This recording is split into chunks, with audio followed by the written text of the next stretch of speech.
what we call a white oven. And it is purely that your food, so chicken drumstick, is cooking in a tray in the oven, and you've got a rocket stove below that the food, because the gases are passing around it, and I'm just drawing this conceptually, because the gases, there's the flue, this is a sealed container. I should draw it like this to avoid confusion. Sorry, Christina, I'm supposed to be doing this in green, aren't I? So the gases pass round like this, they go round the outside of the container, and as they cool, they come and they exit out the flue. So here's your door here. So the door opens, you get your food out, and it is not exposed to combustion gases at all. Whereas you look at the cob oven, what we call a black oven, the food is exposed to combustion gases. I know people would say, yeah, but you take the fire out and then cook in the oven. But very often you go to any pizza place that's doing wood-fired oven, or you've got people cooking for long periods of time, there's a fire going in there. And that's cool, that's not a problem. Because the other sort of oven, and the beautiful thing about this oven too is that while you should always be very careful what woods you burn, you can actually probably burn woods that give off flavours or whatever, because your food's not exposed to it. Whereas the next sort of oven I'll draw, which is the black oven, the food is actually exposed to combustion gases. So this is just in the case of there's the oven, there's the door, here's your rack, there's your same chicken drumstick. And what we do there is we basically just bung a rocket stove straight up its backside and we light it up. So the food in the oven is actually exposed to the combustion gases. And again, it's just a conceptual drawing. There's your chimney there. We'll have some racks in here. So that's up, mounted in its frame. That lock, nice little lock there. Now what we've done is we've put our insulation in place. It's just cheap rock wool insulation.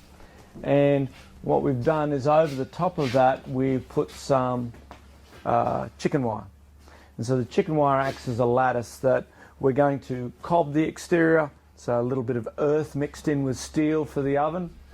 And it's just the, I've done this before, the mesh just makes the cob really stick to it, and we can get quite thin. Because I don't want to add a lot of mass to the outside of the bench, it just makes it heavier and harder to work with.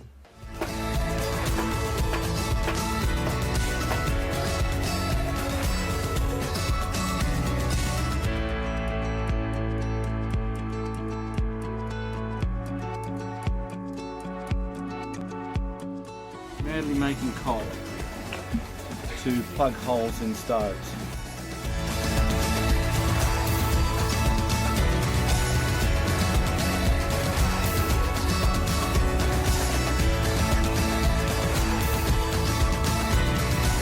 So what we're doing at the moment is putting a clay slip on, and that allows the clay plaster that we're going to put over the top, which is made of cow manure, sand and clay.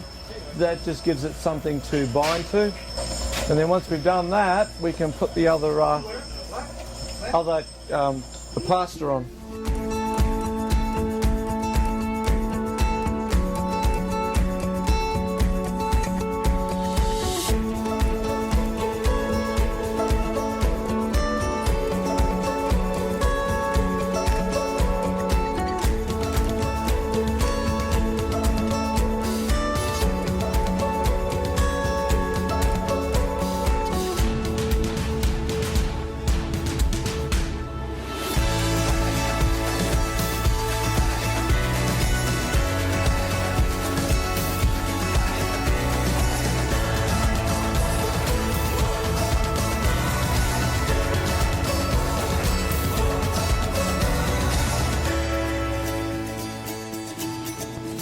Juggle what wood you put in there, like the size and the number, I think you might get up to close to 700 if you want it. Now, once you kind of get it up there, will it hold the temperature for a long time? It's not a mass oven, Okay. so you can get it up to temperature really quickly, like 10-15 minutes with a small fire.